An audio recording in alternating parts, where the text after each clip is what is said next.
One, two, three. This is Dr. Alex Avila, and this is Love University. I'm a psychologist, author, and speaker. Every week we talk about how to love yourself, others, and a higher nature. We talk about love, relationships, self-esteem, basically how to be the best person you can be. And this summer, we're doing what I call the guest lecture series. We're bringing on great guests that have a lot of knowledge and wisdom to share with us on different topics. And today, I'm very excited because we're going to be talking about a mature topic, and this is for adult, mature audiences, sexuality. And the person I have today is Jessa Zimmerman, who is a licensed mental health counselor, certified sex therapist from ASECT organization. And she does a lot of work with couples and sexuality and helping them have, rewarding sex lives and marriage lives. And one thing interesting, she actually refers to her work as grief and loss work, because when people suffer from a lack of sex life, it is like losing something. And she says that 20% of the time sex is important when it's going good, but 70% importance when it's going bad. So welcome, Jessa. How are you doing? I'm good. Thank you so much for having me. Perfect. Now, that's a very fascinating statistic. Tell us about that. 20% of importance when it's going good and 70% when sex is going bad. Why is that? Yeah, and I can't cite the research study or anything, but basically it illustrates that when sex is working in your relationship, it feels reasonably important but not huge. But if it isn't working, it feels like 70 or 80% of the relationship, right? It just feels like everything's bad. Definitely. At least that's typically how people experience it. I see. You talk about grief and loss work. That's what struck me. You said you switched to getting your master's in this area because you wanted to help people with grief and loss. And how does that work? Why is sex related to grief and loss? Well, this first came to my attention when I was getting my master's degree to be a therapist, and a sex therapist came in, and she was the one that said, I think of most of my work as grief and loss work. And it was just something that hit me in the gut. I so resonated with that because I think people are really suffering if they're not connecting sexually with their partner. At least if they want to be, right? It really is a loss. And I've had clients say things to me like, I feel loneliest when I'm in bed next to my spouse. It's heartbreaking stuff. So many people struggle with this, and lots of people are experiencing really profound sadness about it. Definitely. And we're going to get into very interesting topics like the sexless marriage and sexual discrepancies among partners. But if you really think about it, people are kind of afraid to talk about sex. Things like, what can I say, money, sex, religion, and politics are a little bit tricky topics. But why are people so afraid to talk about sex in an open way? Well, I think it's several different factors. One is that in our culture, sex is taboo. Like even getting the talk, if you got one from your parents, right, was a big deal. It's just not a common accepted conversation. It's, it just doesn't happen, right? Yes. And then I think people are afraid to talk about sex when it isn't going well because they feel broken, right? Yes. It's such a fundamental part of our humanity. And if it isn't working, I think there's so much fear and sadness about it. It's really hard to address it because people aren't sure. They're not sure it can get better, right? So what's it going to expose if I bring it up? Yeah, and I think later on in the talk today, we can talk about self-esteem and how some people tie it into sexuality. But what I want to get into, Justin, I thought this was really fascinating. On your website, you have a sex quiz. Now, quizzes are very popular. I have one on my website, lovetype.com, on compatibility and love. So your quiz is very interesting because it seems like you break it down into different factors. For example, yes. I think you talk about avoidance. One question is, do you avoid sex or do you go to bed at the same time?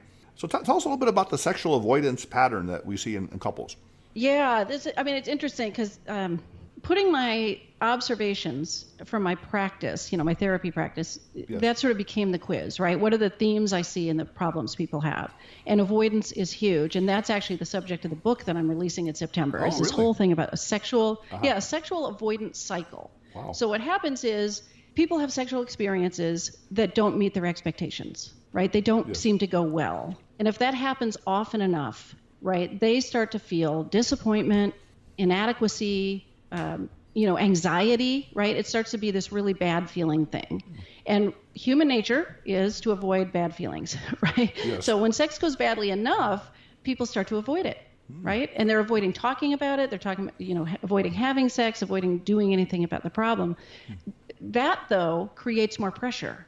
It doesn't make anything go away. It just becomes more pressured because now we're not having sex, or my partner wants to, but I don't, or, and then if you do have sex, there's so much pressure on that encounter to go well. to sort of prove that everything's okay, but it makes it, that much more likely you're going to have trouble again. So that becomes this whole cycle, and lots of couples get stuck in this. It's interesting. In psychology, we have something called escape conditioning or learning, where either a rat or even human beings, that they avoid something that's negative, like a punishment, and they temporarily feel like a relief, but then they get into a pattern. They keep avoiding other things in life that are important, like talking about relationships or your feelings, and I guess also sexuality. So it can become a very negative pattern. And you said that happens a lot. A lot of couples get into avoiding sex because it's easier to do that, right, than actually confronting the issues. Is that the problem? Yeah, I mean, I think they don't. I think largely they don't know it can get better, right? Because sex seems to be going badly. They don't realize that they either have unrealistic expectations or they're being too hard on themselves as they deal with, common obstacles that come in our sex life. I mean, it's totally normal to struggle with sex, but people don't realize that. So they either think they're broken, their partner's broken, or the relationship is broken, right? They don't have a way of having hope and realizing, no, wait, these are normal problems, normal struggles. We could work together on this, and there's a way through it. Yeah, I like the idea of hope, having a positive expectation, because people, they get into a negative downward cycle where, I can't make love properly, my spouse doesn't react to me well. Now, the other thing is, another question series, I think, in your quiz talks about does sex end badly? And we're talking about criticizing, blaming, or shaming. So you're talking about sex becoming hostile and angry. What happens when it becomes an angry sex? Yeah, I mean, by the time you get to a place where partners would be shaming, blaming, and criticizing, right? That's pretty negative. Yes. The thing I'm measuring in the quiz at that point is negativity, / hostility. Yes. And that's really a relationship issue more than it is a sexual issue, right? People are starting to be mean to each other, basically, treating each other poorly. So give me an example. Does one partner said to the other, you don't last as long as my previous partner, or you're not as good, or certain things like that? Oh, yeah. Or what's wrong with you that you don't want sex, or why won't you do this or that? It's like pathologizing each other and being, super critical and judgy, as opposed to, wait, why would it make sense that you're not really interested in the sex we're having? We need to have a conversation to make sure this works for both of us. That's interesting. So sex can be used kind of as a tool to punish the other person in some ways, or criticizing them about it. And certainly, I mean, often I think that comes out of defensiveness too. Part of the reason I think we blame and criticize is because we feel bad. It's just sort of a defense mechanism. Definitely. So now you talk about a solution. You said stop the bleeding and ask for change. So how does a negative, critical sex life change in this way? Well, I mean, in the case of couples that have gotten to the place of hostility, they have to start treating each other better, really, before they're going to be able to collaborate on improving their sex life. Yes. Right. So some of these people probably need to go to counseling, and get some assistance. But somehow somebody's got to stop acting this way. We've got to start treating our partner with love and respect, sort of no matter how they're treating us, and try to turn it into more of a virtuous cycle, right, instead of a vicious one. Yeah, that makes sense. Being gentle and kind can be a foreplay in a sense, because you build up the rapport, and then eventually in the bedroom it comes out. Because there's a you have to stop a cycle of being cruel to each other before you're gonna you're gonna be lovers in any good sense of the word. Definitely. Another series of questions has to do with fantasy. Are you in your fantasy mind during sex?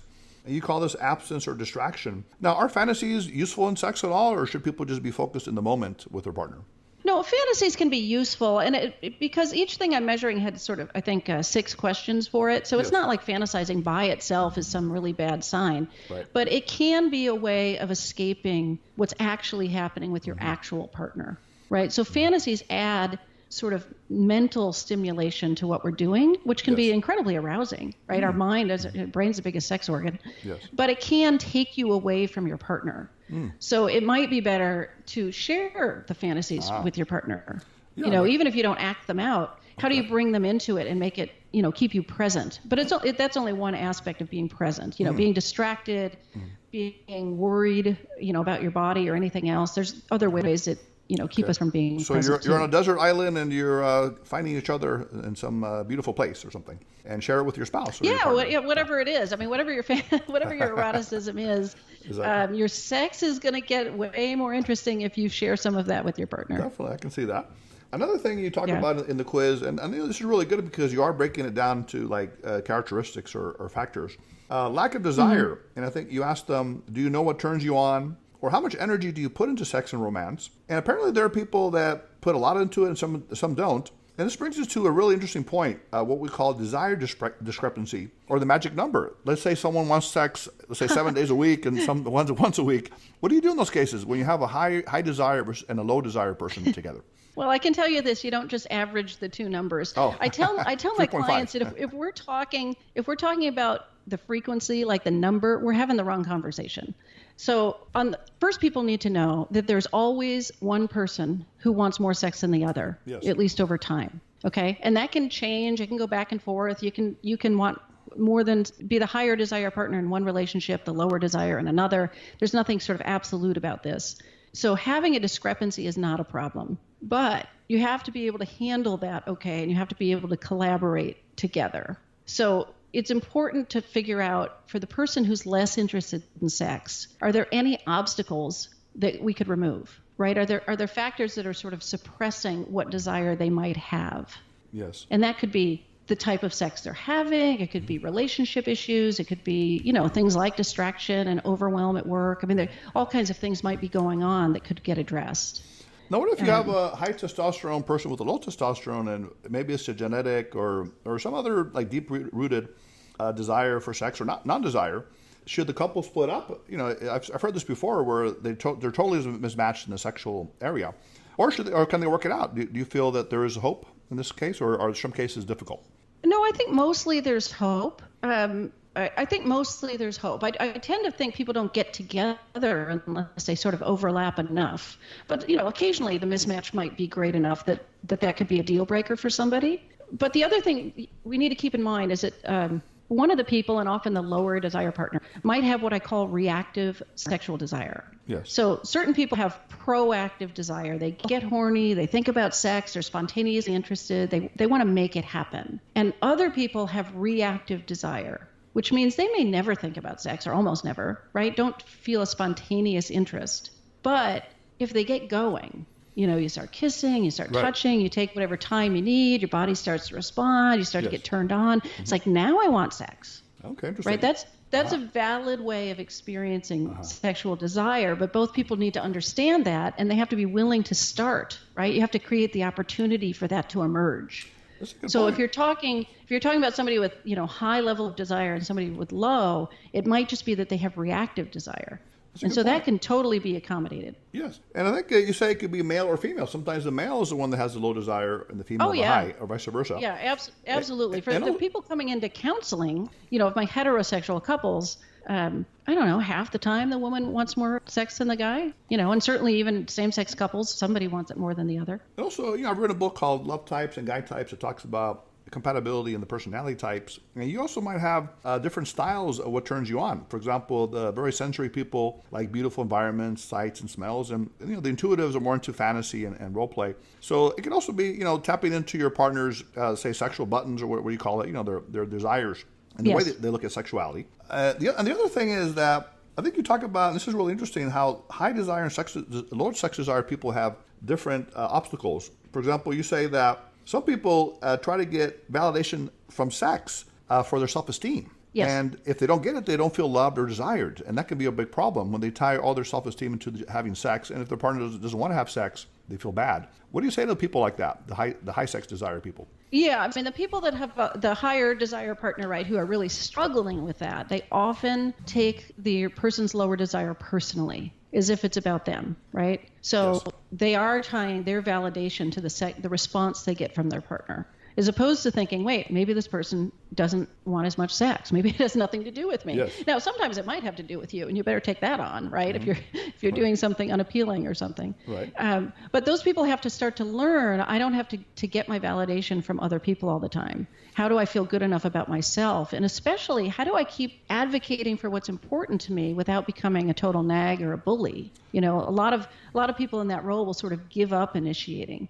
Yes. Because it's too painful to get rejected, right? So they start backing off. But that's not going to help the couple address their sex life. Exactly. And you also say the high desire partner settles for sex crumbs, like whatever little sex they get just to keep the peace. So what does that mean, sex crumbs? Well, it's not so much to keep the peace, it's what I see with couples a lot is this is people that have gotten into therapy, right? So things have gotten bad enough that this is what's happening. So the lower desire person will have sex that they don't really want to have, and they're not very enthusiastic about it, right? So we're talking about pretty mediocre sex. Yes. I mean, really, you'd have to even, some of the time what gets described to me, it's like not even worth having. But the person that with more interest takes that because they're not sure what else they could ever get. I see what you're saying. Right? So it's sort of like the person's throwing crumbs on the floor and they're willing to get on the floor and eat them. And this is not a good dynamic. Yeah, that sounds very sad in a way. And it's very sad. Yeah, it is very sad. And also, you said the lower desire partner, they have a lot of power, so they might even take advantage and maybe hurt their partner in some ways. And how do you deal with that part? They have the control whether they want it or not. Because they're the one that wants something less, they sort of control the spigot, right? They say yes or no, or if or how, only because they want it less. So really, this doesn't just apply to sex. This applies to lots of things. The person that wants something less has the control. Right. Now, many of the people in that situation don't like that. They don't want that control. But some people start to wield that over each other, right? When things get bad enough, they might enjoy withholding or making the person feel bad. But again, we're talking, this is where people have gotten into a pretty hostile territory. Yeah, that makes sense. And I think you say they need to find out how much is sex a priority in their life, the low desire people. And what if it isn't? What if they say, I'd rather watch a ball game or go shopping than sex? And that's what they say to their partner. How do you counsel people like that? Well, I mean, that probably is how a lot of them feel. Again, I remind them that their desire might be reactive. And if they made it more of a priority and entered encounters with intention, they might actually end up wanting sex where they wouldn't have thought so, right? So it's not about them having more sex, it's about them wanting more sex. So I try to open that door. But it also is about compassion for your partner. If the lower desire person is just going to sit where they're comfortable and let their partner suffer, I mean, that's just not fair, right? So I point that out. I mean, you're partnered with somebody who is hurting and is longing for something. And you have some obligation, if you're going to be in this relationship, to meet them part way and take this seriously and be an active participant in a sex life that can work for you. Again, it's not just show up and have sex you don't want. It's about how can I want more sex? And if they're really unwilling to do that, it's like, hey, take it or leave it. This is all I got. The other person has a real decision to make. Yes. And also, I think in the quiz you talk about neglect or complacency. Like, do you respond to your partner with ignoring them when they ask for sex or even sarcasm? So what happens, Jessa, if you get to the point of a sexless marriage? Now, I know this could be like a whole topic in itself, where there's just no sex, either for both parties don't want it, or whatever it is, they stay together for the kids and for other purposes or legal things. So what do we do in that case? Now we have maybe the worst case scenario. They've been having a sexless marriage even for years. What do we do now? How can you help people like that, or is there help? Well, first of all, if both people don't want it, then there's not a problem. There's no amount of sex that any couple should be having. Okay. It's what works for them. So if they're really one wants it and the other one doesn't, I think that's what we're talking about. Okay, so that's the thing we're really talking about, right? So this is largely, if they're not having sex, they've been in this avoidance cycle. So we need to be talking about what exactly is going on. Why is the person not interested in sex? What are they avoiding? And is that changeable? And I personally, I believe a lot of times it is. I don't think I could be in this business if I didn't have a lot of hope that people could turn this stuff around. And it doesn't necessarily matter how long they've been stuck. I mean, it might feel awkward to start to be physical again after a really long time, but there's ways to make this more comfortable and take sort of, I don't know, baby steps or something, and make it better. Do you ever have a situation where you say this is not working out for them and they would be better apart in a sexless marriage? Oh, no. I mean, I would never say that as their therapist. But do you feel it inside? I mean, is there any situations where, it could be abuse or other situations where you think they shouldn't be together? Well, certainly in abuse, certainly if there's abuse, something like that, that's a different thing. But I don't see people like that in my practice either. I don't know. Sometimes I guess I don't know that I've had the feeling like, wow, these people just shouldn't be together. But I do sometimes have the response, inside I'm saying, wow, they just are not willing to take the steps. Like something has really got them mobilized, Right. If they're not willing to work on the relationship, they don't want to go to therapy. then what do you say to them? Well, yeah. I mean, if they don't want to work, they don't want to, I mean, I can't make them, right? All I can do is sort of paint the picture and invite them, Yes. invite the horse to water, or is that lead a You horse can't to make 'em water? You drink. can't make them drink. Exactly. That's the phrase, right? So I try to convey hope and explain how they're stuck and explain how Yes. common this is, and it totally makes sense, and they're not broken. Right. And here's the way I see that you can get out of this, Yes. and then they've got to decide. Definitely. Now, one of the interesting things about your materials is you talk about some of the myths about sex, or I guess you can call them challenges also. And one of the big ones, I think you really talk about it, is called unrealistic expectations, whether it's from society, religious, or even pornography, that people have to be perfect in their sex and they have to last a long time and all this kind of stuff. Tell us a little bit about that, the unrealistic expectations, and how it frustrates people. Well, I think we all build an image of what sex is, what we think is supposed to be, right? Sex, relationships, intimacy. You know, we, from our families, from our society, from pornography, if you've seen any, from movies, from media, from friends. I mean, all kinds of influences sort of give us these ideas, and they're largely unquestioned. But when a couple's in the avoidance cycle, it's all started off because sex has felt disappointing. You know, that sort of by definition means their expectations aren't being met. So we really have to challenge some of these ideas because they're kind of arbitrary. Nothing says, you know, it has to be this way or that way. And there's certainly flat out myths about sex that many people have. They just don't understand how it works. They don't know, for instance, that women, you know, very few women are going to orgasm just from penetration, right? Or they don't know that most men orgasm within 2 minutes of intercourse, you know, in heterosexual sex. So it's like without this knowledge, it's easy to think you're failing, right? If you have this whole other Yes. idea in your mind, it's like, what's wrong with us? How about mutual orgasms? Does that happen often? No, it happens for some people, but I that's sort of the unicorn, I think, sometimes. Okay.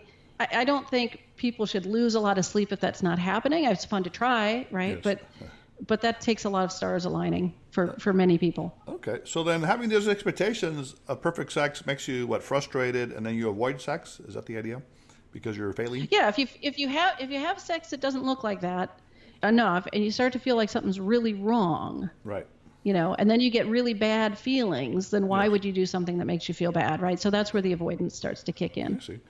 And then one thing we talk about here at Love University is one of the great ways to deal with people in love is to love without expectation, and then basically extend your loving energy. You have something similar. You said to have sex without expectation. And you talk about going to an adult playground and just being spontaneous. Tell us about that metaphor, because I kind of like that. Well, the metaphor is, I tell my clients, think about sex like you're going to the playground, which I picked sort of arbitrarily just because it was fun. I don't mean, you know, like childishly, but it's the outing that counts. It's not what you do once you get there. Nothing says you got to go down the slide. You can sit on the bench. Like you take it a moment at a time. You go with your partner. You share an experience, and that's what matters. So trying to take the pressure off, we Yes. have to do X, Y, and Z with this body part, or we have to get to an orgasm, or we have to, you know, Yes. none of that really matters. It's about pleasure and connection with your partner. Yeah, I really like that. Go to the playground, basically have fun and enjoy the process instead of just the result. Yeah, and I have couples ask me a lot about should we schedule sex, right? This comes up all the time. Yes. Like scheduling is a dirty word. Right. So no, you don't schedule sex. You schedule a trip to the playground. Ah, We're just gonna, you know, there's no pressure in that. If we're exhausted, we'll sit on the bench. If we're if we get going, like we'll stay longer. So Sounds to good. schedule intimate time on purpose, but to think of it as there's no expectations is helpful to so people. Reggie, my producer, let's go to the playground. Are you ready? I guess it's a sunny day, right? So we can all go to the playground. Right. So just so we're clear, I don't mean this literally, right? Oh, Don't go have okay. se- I mean, Okay. You're I'm saying- not telling people to go to the playground and have sex. Okay, So, that makes sense. just as a disclaimer. Exactly. Now, in terms of, let me give you some commonly held ideas about sex, and you tell me if it's myth or reality, and if so, why. Okay. Okay, so let's try this. Okay. I'll give you a little quiz. Okay. Number one, Hopefully I'll pass. I hope so. Number one, sex should be easy. True or false? No. I know that's a common belief. Like it shouldn't take, you know, it should just be simple and straightforward and shouldn't take any effort. It's But like in the honeymoon stage, right? When you first got together, you made love every night, and it was easy. So shouldn't that be the way it happens? nope. Things change. I mean, there's just so many reasons it changes. It's a lot to go into. But even the brain chemistry is different in the beginning of a relationship, and we hit obstacles. Things happen in life, right? It's going to take work at some point. Now, part of that is, and this is another like sub idea, is does familiarity reduce sexual desire? For example, if you eat the same plate every day, you might get tired of that hamburger. Is that true, or can you still keep the hamburger very attractive? Yeah, no, that's true. It's definitely that new relationship thing, the variety, physical attraction, all kinds of things like that I call low-hanging fruit, very easy to respond to. Yes. And when you're in a long-term relationship and there's nothing very surprising anymore, and certainly most people have like a way they have sex, absolutely it can get boring. And Esther Perel writes about this really well, I think, that the things that make a relationship secure and stable are the opposite of what make something erotic. So there is definitely a challenge in keeping some zest in your sex life. So what do we do? over Are time. we all in trouble? We're going to get bored with our sex lives, or is there a way to spice it up? I think you have to put some effort into it on purpose, whether it's some novelty, whether it's a different, almost like different time of day or different room in the house.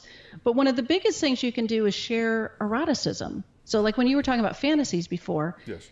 we each have our own eroticism, the sort of energetics that really turn us on. And that's largely unexplored with people. So if they start to share what really turns them on, what those fantasies are, what the erotic material is that they respond to, if they start to reveal that kind of level about what's arousing to them, sex can get much spicier. And it's not like you have to do this all the time, but if every once in a while you turned up the heat, that would be good. Right, but what if they say, well, I'm afraid they'll either laugh at me or they'll reject me? People are afraid to share their desires. So how do you encourage Yes, they them are. to do that? Yes. Well, I mean, this is a growth point, right? It's really intimate to reveal Yes. something that personal, and you've got to be prepared to validate that for yourself, and you've got to, hopefully you go into this with an agreement not to criticize each other, to have Yes. some gentleness around it, but. It may not be embraced or shared by your partner, and you're going to have to tolerate that. But that creates closeness and depth in the relationship too. Once you navigate that. That makes sense. Another one, Jessa, is I don't really need to communicate to my partner. They should know what I want sexually.